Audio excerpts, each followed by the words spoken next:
Liftoff in 3, 2, 1.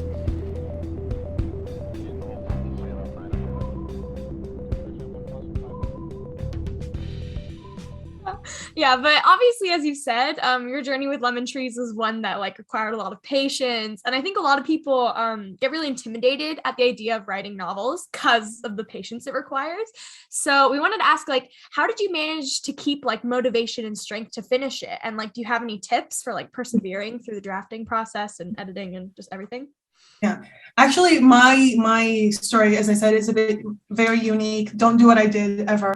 But for me, my motivation, and it was literally, it was a burning fire in my heart that I was looking at all these stories out there about Syria, and almost all of them are published by non-Syrians.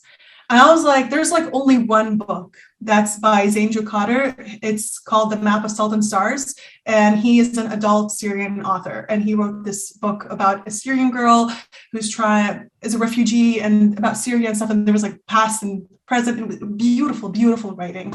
And I was like, there's no young adult. And the people who are getting published are non-Syrians except Zayn. And I was like, I was so upset. I was like, it was this frustration was my motivation. What made me write more and more. It made me sit down for one day and I cut 30,000 words in one day. Like that was the fire that I had, because I was like, I have to get the story out there. People don't know, people are dying. This is a genocide that's happening. And because of the story and how unique it is, this is why that was my motivation. Now with my other books, I'm like, I deserve to write stories. Like all of us deserve to write our stories. And that is my motivation, is that I know somewhere out there, if it's an issue book or a non-issue book, there's children out there and there's teens out there who would love to read this book because they would feel represented in these stories, I hope. Because that's like, I'm writing stories that 15-year-old me would have died to have, because 15-year-old me did not have books that represented her, or just like, it doesn't have to be like even fantasy books. Like I want to write stories that I would love to have read when I was younger. And that for me is my motivation. Was there another question? I forgot. No, that's basically it. Yeah. Oh yeah. Okay. Yeah. Yeah. So yeah, for me, it was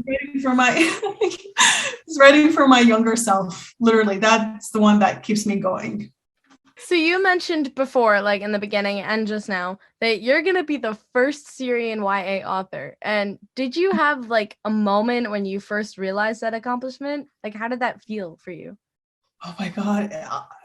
Truth be told, it still has not hit me. Like when my agent told me that it was that Little Brown Wants to Bite, I'm like, oh, it didn't hit me. It didn't hit me at all. Like it still feels like I'm talking about someone else.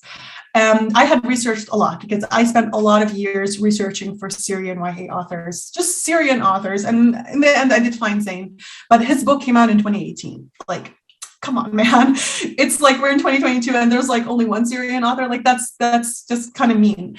And so for me, it hit, I think when I held the book, that's when it hit for me. And I was like, oh my God, this like it's goosebumpy, but at the same time, it comes and goes. This feeling of like, wow, it feels like it's bittersweet. I'm not gonna lie. It is like an honor to be, but at the same time, it feels sad that we're in 2022 and now it's happening. Like, I kind of wish there was someone before me, but I'm hoping that I'm paving the way for others who want to also become authors who are Syrian. And it just made me realize that there are marginalizations within marginalizations. Like not a lot of, it's so layered. I mean, I know it's not the it's like not the representation Olympics, but at the same time, it's like publishing is starving for so many voices out there because everybody's so unique. So yeah, I hope that there's a day where there's so many authors from all types of backgrounds that can tell their stories. That's a really like beautiful thing that you had this like, you get to have this like little accomplishment of being the first Syrian YA like author. That's definitely something that, all the parents will be like, this is great accomplishment. In the 2021 Taiwi Summer Write-a-thon, you talked a lot about the importance of beta readers. How are beta readers helpful in establishing confidence in your story and helping you become a better writer? Because a lot of our team here have actually beta read. They beta read. Some of them have beta read for me, and our producer Jasmine has beta read. And I think that they're the one who wrote this question. So I'm calling out Jasmine on this podcast. Your little mischievous hands writing things again. Yeah.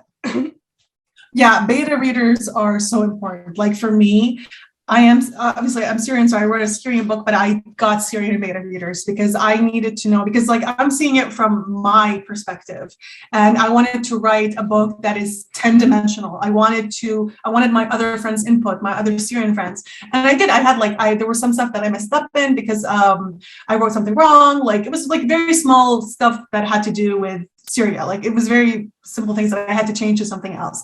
And my friends were able to catch that. They're like, well, we don't have that in Syria. We have this.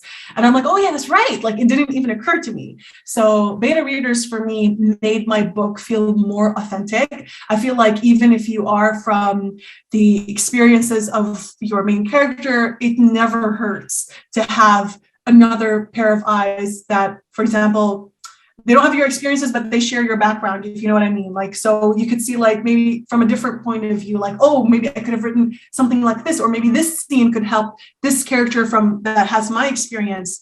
So beta readers are amazing. I've beta read for other friends, and you told me you guys beta read for each other. That is perfect. Like that is literally, that helps the book grow. And as an author, you have to be open for constructive criticism, because I know that there are writers out there. I used to be like one of them who would be like, oh, criticism makes you cringe and you're like scared, like, you know what I mean? Like it doesn't feel good, but you have to be open for constructive criticism, of course, not like criticism that, oh, you suck. Like, obviously we're not talking about that, but constructive criticism helps a lot. Like now I'm like, have at it. Just go haywire. Just tell me everything that's bad, because I want this book to be better, you know? So yeah, beta readers, amazing. Okay, and now we're gonna go into our speed round, which, to be totally honest, isn't always that speedy. But okay, first question. It has to be speedy, because I'm telling you, there's a train coming for me right now. God. I can see it approaching in the corner. Kat, stop. Why are you get it done? Every time? Why do you threatened every single guest? I'm Oh my god! I'm saying that there's a train. It's Thomas the Tank Engine, and he's moving along. It's a speed round. It's a speed round, guys. Be speedy. Okay, we're already not You being need to be speedy. stopped. All right. First question. What is your favorite genre to write? So I love all genres. I have a book idea from every single genre. So I really do like contemporary, but I also have a fantasy idea, and I have another speculative contemporary. So I love all genres. I cannot choose. I love them all. And also I want to write an adult. I want to write MG. So yeah, hopefully that is a dream that could come true. Yeah, you go. Is there any, well, I mean, you said you love all genres, but are there any genres you're scared to write? Yes, a thriller. I want to so bad, but I need to be smarter than I am now to write a thriller. Or something like Sadie by Courtney Summers. I want to write something like that. It's so beautiful. What an amazing book. So I want to write something like that. With the format, like it was so interesting how she used that format with the podcast and stuff. I want to write something like, interesting like this. But yes, as I said, I have to be smarter than I am now. This is why you write more and more. This is why fanfic helps, because the more you write, the more you unlock levels in your brain, and you reach, the final boss, and you can like defeat the genre that you're scared from, or the story idea that feels too big. What is your favorite trope? Oh, I love all tropes. I'm sorry. I'm a horrible guest with this, because like I'm not picky with anything. I really do like, as I said, like Grumpy Sunshine. I love have you guys read Legendborn? I haven't read it. You have to read it. Okay, so I really like that. Yeah, I really like the tortured boy type. I don't know, like I like that. I'm like, interesting. Tell me more about that. I really, really like this. I like when the hero becomes an anti-hero and vice versa. I love that. I love when the antagonist becomes part of the found family and they just like tag along with them. I'm like, oh my God, that's so cute. I love that. I love found family. Oh my God. It makes me cry. What else? Oh, I like those. Honestly, I do like pain. So I like when one of the OTP is gonna die, but the other one doesn't know, and all that, all that, types that come with it, like all those different stories that you can make from that one sentence. I love stuff like that. It makes me cry, makes me very sad, but I'm a masochist. I like to be in pain. Yeah. And I don't mind an ending that is sad if it makes sense. Like not just for shock value, but like, that's how the story was going to go. So it's okay. I like that.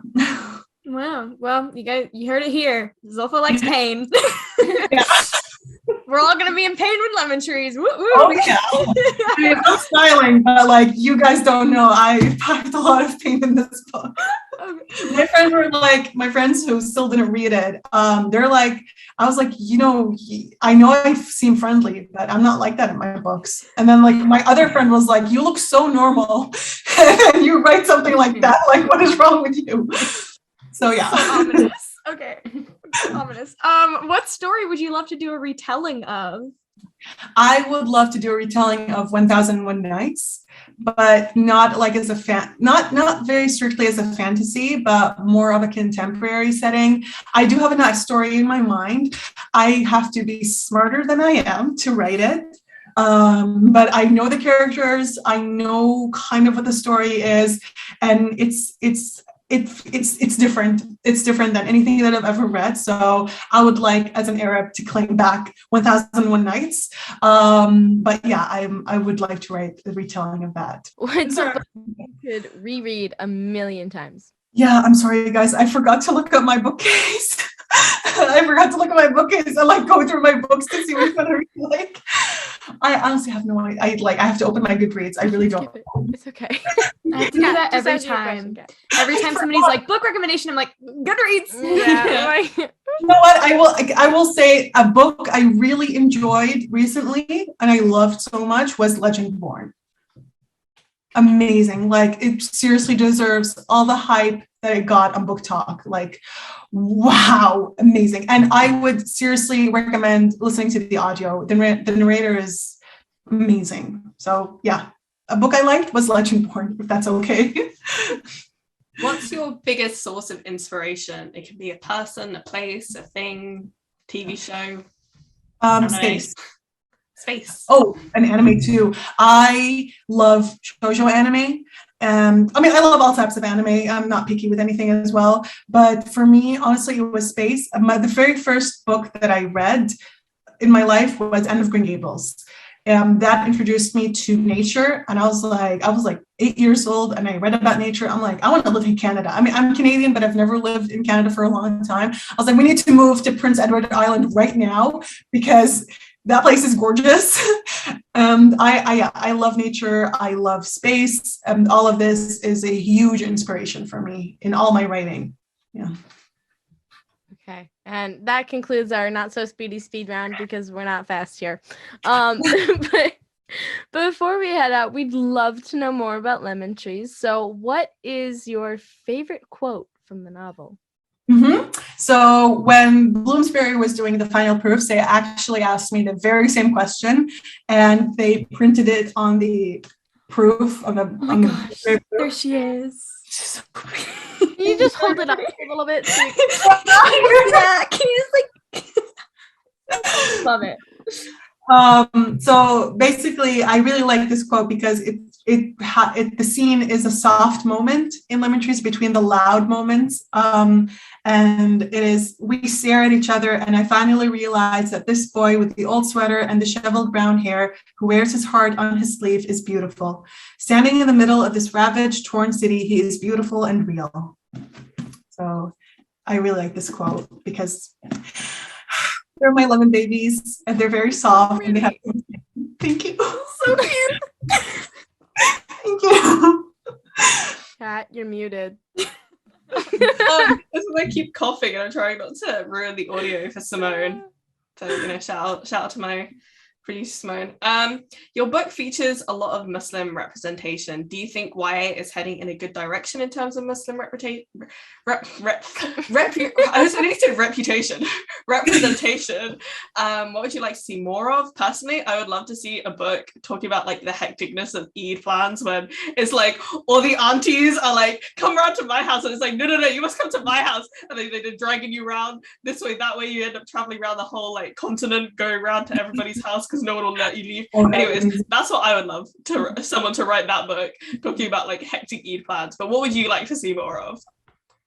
Honestly, I do think that YA is heading to the right direction. It is going very slowly because it's going in the right direction because thankfully my book is getting published. And I have another friend, her name is Neem Shukairi. She is another Syrian author who's getting published next year. Her book is called The Next Syrian Girl, and beautiful, important book. And so we're slowly blooming. The Muslim authors out there, we're slowly being chosen. It's very slow, but it's going in the right direction. I would love, I could talk about this for a very, very long time, as you have seen from my keynote speech and my workshop. But the thing is that I want to see like negative stereotypes being challenged. I want to see, like, I know we have, all of us go, everyone, like from all groups, go through either a positive experience or a negative experience. And both have to be shown, and of course the middle. And so when you only show one side, that creates an imbalance. And it's not fair to both sides. It's not fair to the readers, and it's not fair to the people who it represents. And so I would like to see negative experiences being challenged, not as this is the law, this is what happens to everyone, but like, you challenge it, you say that this is wrong and why it's wrong. I would, along that vein, I would like to see more Muslim boy love interests, because that is not something you see very often. I mean, the only two that I can think of are Adam Chen from Love from A to Z and Salahuddin from Sabah Tahir's All My Rage. Those are the only two. And All My Rage came out on March 3rd. Maybe there are more out there. I honestly don't know. If any of the readers have book recommendations where there's a Muslim love interest, I would love to read it. But honestly, I don't think there is. And still now it's becoming, now, as I said, it's going into the right direction. I mean, Kinan is a Muslim love interest. Reem wrote a Muslim love interest that's coming out next year. So it's in the right direction, although it's slow. Because I want to see Muslim boys who aren't abusive, because that's how you see them in the media. You see them as these misogynistic, horrible, God complex creatures just because they're a boy. That is so unfair to all readers, for Muslim girls and for Muslim boys and for non-Muslims as well. Because if I were a non-Muslim and all I'm seeing on the media is how Islam is being portrayed, and then I open a book and I see Muslims like that, and then I go, obviously I'm going to have a negative image about that. And if you want to write a boy who is like that, challenge it, because that is not right, and that is not how everyone is. We are 1.8 billion Muslims out there in the world. Obviously not every single boy out there is going to have a God complex. I also want to see more hijabi girls in non-issue books, like just having fun, like, just their biggest concern probably would be, I don't know which university they'll be accepted in. Like, non-issue books are just as important as issue books, because you can't just pigeonhole someone into just like the issue stuff, because variety, as I said in my workshop, like, we exist on all colors of the spectrum. We have to show everything for it to be 10-dimensional. I also would love to see non-Muslim authors write Muslim characters within their books. Oh my God, I would love to see that. Like, as long as you do your research and you get sensitivity readers, what's the deal? Like, it would be amazing, because I have a friend, and she made, I actually made a tweet, like, I think a year ago or more, where I was asking non-Muslim authors to write Muslim characters who are just like existing within the plot. It doesn't have to be about like how her parents are abusing her or whatever. It could be just like any normal character. And my friend read it, Kelly Andrew, and her book comes out this October, The Whispering Dark. And she wrote the main character's best friend, is a Muslim hijabi. And I sensitivity read for her. And I was like, I cried when she told me that she wrote it because she saw that tweet. And I was like, that's so beautiful. Like, that's literally what I want. And the character is amazing. Like, she is so cool.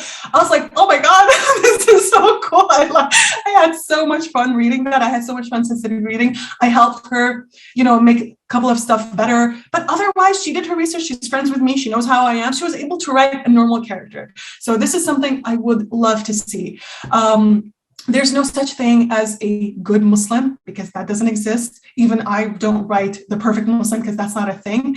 I think one book that actually wrote a beautiful interpretation of what it's like to be a Muslim in America is Sabah Tahir's All My Rage. Like, I don't have the same experiences as Salah ad-Din and Noor, the main characters of the book, like their religious experience, but I loved it because she portrayed normal teenagers, and she never equated someone being religious as someone who is backwards, or someone who follows Islam's teachings doesn't mean that they are these backwards boring people who are like so horrible. It wasn't like that. It was so beautiful. It was such a beautiful homage to Pakistan, and she wrote such beautiful things. It was beautiful. Like, I know I'm saying that word a lot, but it was an experience that is not my own, but I loved it. This is exactly what I want. Like, I don't want someone to write the perfect Muslim or whatever, because, as I said, it doesn't exist.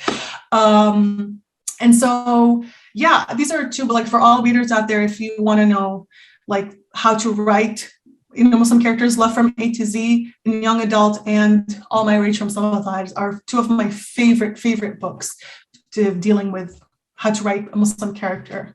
So yeah. I love you talking about All My Rage. My copy of All My Rage is like right there. I can like oh my see God. my peripheral. I cried, like Ruby, seriously, I cried, like, oh my God, like it was so touching, and it was so beautiful. Like, Sabah is a queen. She is a queen. Sabah is a queen. She is. Yeah, She's iconic. So, she's so amazing. So I was so happy to see characters like this. It was so refreshing. Like, as I said, like, they didn't share my experiences, but I loved it. This is exactly how I want, because you only see, she made them 10-dimensional. What I always see is one-dimensional characters. They say that they love Islam, and then they do the complete opposite. I'm like, what's the truth? Like, what is the truth? I don't know, because you can't say something and then do something completely different. Like, I don't know. It doesn't feel right. I'm sorry. So I really loved how she did it. Like, she didn't write perfect Muslims, but she wrote them perfectly flawed characters. That's literally all I'm asking. Like, you see that in the media, like, I don't know, I think it was that CSI show where they had this hijabi character pray. God, it was circling around Twitter. When I saw that, I wanted to laugh, cry, because nobody prays like that. That was not a prayer. It was so bad. It was something so simple as a prayer. They couldn't get it right. And it's like, we're in 2022, y'all. Like, come on, let's be better. I'd recommend one show for people. Have you ever seen Scam in Norway? I heard it. It's got basically I think it's the 4th season, has the main character is Muslim, and they have a scene of her praying, and it's just highly recommend. I'm not gonna lie, it's hard to find. You might have to do some sketchy stuff to find it, but like, I'm not recommending you do that. I'm recommending you go to Norway and watch it. Fly to Norway and watch it. That's what I'm saying. As the official podcast stance is fly to Norway to watch it. But of course. Damn, if you're listening, we're not promoting pirating. We're not promoting pirating, but like, I'm booking my tickets now. Booking my tickets to Norway now. So okay. All right, we can all watch it in Norway together. Yes, but in Lemon Trees, obviously there's the physical manifestation of your main character's PTSD, and it like comes in the form of a character, and that's just such a creative like idea. I love the idea of that. So I wanted to ask, where did your inspiration for that come from? Oh, that's a very good question. It actually comes from my religion, because in Islam maybe I said too much. Can we cut this out? We can get it out. Yeah. Okay. We're just getting previews. We're getting the spoilers. Yeah, we're getting the exclusive. Just tell us everything, and we'll cut all of it out. Don't worry. Tell us all the secrets. Read us the whole entire book right now. Yeah, read it to us. We have an hour to kill. Just read us the book, and no one has to get hurt. It'll be great. Okay. I can start over. I wanted to say is that because as Muslims, we believe that everything has life, like the trees, the animals, the plants, like everything is alive. And so I took something like that and I made this character who shouldn't really exist, but does. And the whole thing with Lemon Trees is that you don't really know if what's happening is real or not. Like even Salama questions herself from the beginning, like, is it real or not, or what's happening? But because she is a very scientific person, she tries to attribute it to, because this is not a spoiler, but like in the book, like the beginning of the book, she says that she has a scar at the back of her head because she hit her head when something happened. And so after that, this manifestation came to life. And so she thinks it's part of a brain injury that she has because she has to think that. Maybe it is, maybe it's not. I don't know. You will be the judges of that. But it was very, very fun writing him because he is kind of mean and kind of like some of my friends, some of the readers were scared of him. And I was like, he's kind of cool. Like in my head, he wears like this black suit and he smokes and he has this black hair. And so I really like black haired characters. That's always my default. I always go to that. So I really like writing him like that. And he's chill, you know? I mean, he's one of my favorite characters. I hope you guys like him. Some people like him. Some people are like, stop talking about him. He freaks me out. I'm like, does he though? He's cool. You like him, I think. But it was fun. It was really fun to write. Yeah. So Lemon Trees is obviously very based in culture and history. And part of writing a book like that is the research that goes into it. So what was that experience of researching this like? And was there something like maybe unexpected you learned, or maybe someone incredible that you met through the research? So as I said that I used to visit Syria a lot when I was younger, and then last time I visited was in 2010, and we went there for 2 months, I think. I really don't remember. I was 15 years old when the last time I was in Syria, and we actually went to Homs. That's where Lemon Trees is based. And we had like a friend had a wedding there, and so we went to her wedding and we stayed there for 2 days. And I remember like driving around Homs, and now when I think about it, I'm like, are these people still alive? Like, what does it look like now? Because I was in a place that now is like demolished. And I remember like at the place we were staying at, there were like cafes under like lining the streets, and you can hear the people's laughter. And it was like, I think it was a Friday night, so people were like, you know, outside having fun. And I'm like, I wonder where they are. Like the people whose eyes I met, the people I saw on the streets, I wonder what they're doing. And it's a very sobering thought, you know. And because where I stayed, I was in Damascus, and Damascus is the oldest city in the world. It is literally the oldest city in the world. That is, you know, there's been so many civilizations there. Syria as a whole has so much culture. And I remember because when I went to Georgia in 2016, not the state, the country. I went there with Isaac. I don't know if you guys know it. It's like an organization that you do volunteer work outside in other countries, like you could teach English or do something for the environment. So I went there in Georgia, and we had this presentation where you talk about where you come from. You do a little presentation about your country. And I made a presentation about Syria. It was in 2016. And I asked people like, do you know what Syria is, or what is Syria? What's happening there? And they're like, oh, civil war, people dying. That's it. People didn't know anything. And it hurt because, as I said, it is the oldest city in the world. There is a town in Syria that still speaks Jesus' language, Aramaic. They're the only town in the world left that still speaks that dying language. Like if they're gone, that language is dead. We have like the what's it called? The thing forgot the name. The one that's the Colosseum. Is that what it's called? The one in Italy where the gladiators used to fight? Yeah. We have that in Syria. We have Roman ruins. We have so much because so many civilizations lived there. So much culture was created there, and blood was spilled and everything, and people don't know now. So it hurts. So I wanted to bring that Syria to people's minds, that it's not just an Arab country or someplace in the Middle East where people are dying. It doesn't matter. These are lives. These are real people who are suffering. And this is a country that they love and a country that inspired the world because inventions were made there. Medicine was studied there. Like people came from all over the world to Syria to learn medicine, to learn mathematics. It was there. Everything happened there. And we have we have somewhat like it's such a beautiful country that was taken advantage of. And so I wanted to write that. And I've seen a lot of the stuff there. Like I've seen the ruins and I've seen the history there. And I wanted to bring that into Lemon Trees. And because I didn't live there, like my mom lived there a bit of time, my father lived there.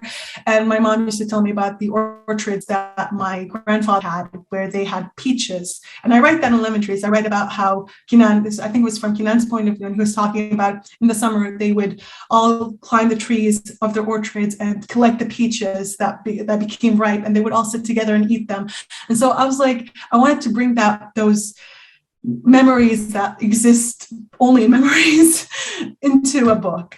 And so my Syrian friends also helped me with their own, because they used to go there a bit more than me to Syria. And they helped me like write parts of Syria that only live in people's minds. And I've met so many, like every single Syrian person that I met is extraordinary. I learned so much from them, like from people who left after the revolution happened, from people before. There's just like so much to write because it's such a beautiful country. Like that's the thing that hurts, is that it's such a beautiful country and people don't know. And you have to know what's going on. Like I'm not saying that because I wrote this book. I'm saying it because it's the truth. If you don't know, you have to know. This is happening right now, as I'm speaking right now. And as your listeners are listening, it is happening. And I think the least thing we can do is know their stories, so it doesn't go in vain of what they're going through. So, yeah. That was a really beautiful speech. Yeah. I really like that.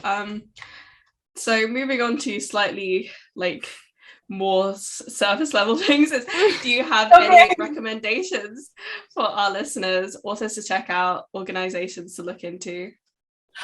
I do have organizations. I will link them in my Twitter if that's okay, because I honestly forgot their names. I'm telling you, I'm I'm in my head a lot right now. But yeah, there are a couple of people that have, I forgot their names. God damn it. I really did. There are people who talk about, but I honestly forgot. I'm so sorry. What was his name? God damn it. You can send it to us after the episode, and we will put it on our Instagram, and we will tag you in it. So thank you. Check out the Instagram, guys, at Moving Right Along Podcast, and we will put up.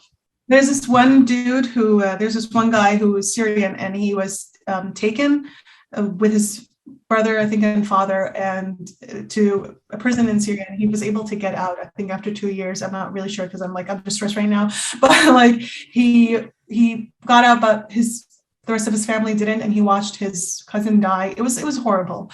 And now he is an activist, and he talks about what's going on, and he went to the United Nations and he testified. It's a big deal. So he's a person that you can follow, and because he talks so candidly about what happened, and he went on TED Talk, and went to, I don't know if he went to, but he's now in Washington. I don't know, but he's amazing. He is telling the story. So there are people out there who are. The thing is with Syria is that Syrians don't have English as their first language or even as a second language. They learn it maybe as a third because France occupied Syria, so they speak more French.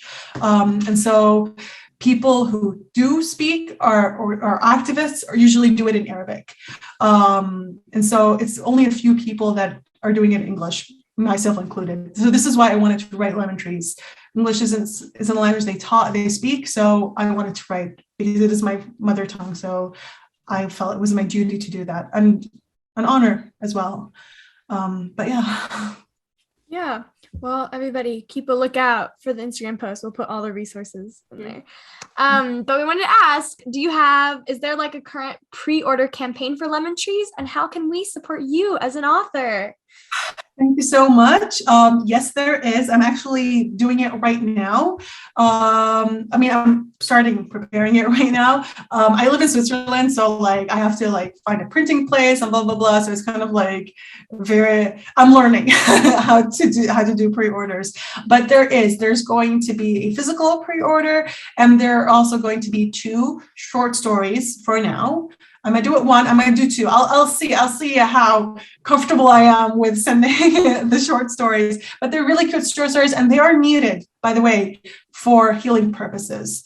You know, I have to say, you do need them. Like everyone who read it, they're like, send the short stories now. It's needed. But yeah, I'm very happy. I'm very, very excited with the physical pre-order campaign because I commissioned some very cute art, some very nice art, and yeah, I'll send it. I don't know. I mean, you guys could help me by telling your friends about lemon trees. Honestly, that's how you could help me, because the more people know, even if one person reads, that for me makes all the difference. Like even if I wasn't published and only one friend read lemon trees and it, affected them to know more about what's going on, oh my God, I've done my job. Nothing else matters for me. So yeah, thank you. We will be holding up billboards saying, read Lemon Trees right now. That's what we're going to be doing. We'll start the campaign. First Britain, then America, then the world. Yeah. Thank you. So where can our listeners find you? Oh, I am on Twitter and I'm slowly transitioning to Instagram. So you can find me on Twitter and Instagram. And yeah, my DMs are open. So if anyone wants to chat, I'm very slow with DMs. I have to say, I'm very, very, very sorry. But I would love to, get a message from you. And of course, there's also my, what's it called? That little thing that's on authors' websites. The contact form. Thank you. Yes, I'm forgetting words, but yeah, the contact form or Twitter and Instagram. Definitely. All right. So this was our final question of the day. So we've had a little tradition on moving right along for this season, because this season has been very guest focused. So we asked Allison Safdis, we asked Diesel Carson. Oh, yeah, that's amazing. I love her. We had Allison at the beginning of this season. Yeah. It was great. Listen to that episode. It's great. Yeah. Oh, I will. I've seen our own horns and Allison's horns, but it's great. Yeah. But we have a little tradition where we ask this question. I embarrass Simone every time I ask it, but I feel like I have to at this point. So we wanted to ask, do you have any thoughts on the enemies to lovers trope? Oh my God. Oh, yes. Oh, it's a yes from me. And, I will raise you one better. Tired is enemies to lovers. Wired is childhood friends to lovers, to enemies, to lovers, and maybe again to enemies. Oh, yeah. Maybe like this is like the tension, the drama, the betrayal. That is actually that's something I want to write in my fantasy. Yeah. Do it. I will. Oh yeah. That was a great answer. The tired is that I know. It rhymed and everything. I know. Fancy. Thank you. No, thank you so much for having me, you guys. Honestly, it's been a blast. Yeah. Thank you so much for coming. It was amazing. And we're gonna be over here just, going insane until September. But everyone listening to this episode, go pre-order it right now, or at least when the campaign starts, but pre-order it. Do it. But yes, until next time, Writing Cadets, we'll see you on our next adventure. And that's it. Yeah. That's a wrap. The end. Thank you for listening to the Moving Right Along podcast, made possible by the Young Writers Initiative. Tune in next episode for our Season 2 finale, where we share our cringeworthy childhood writing. Make sure to leave us a rating and review on Spotify, Apple Podcasts, or Google Podcasts. You can follow us on Instagram at Moving Right Along Podcast, or find us on taiwe.org. And while you're there, why not join our Discord server, The Writers Town? Thank you to our team without whom this wouldn't be possible. Our producer, Simone, co-producer, Jasmine, video editor, Mallory, and social media manager, Cassette. All music is by Kevin MacLeod at filmmusic.io. Today you heard Beauty Flow, and all sound effects are from the Free Sound Project.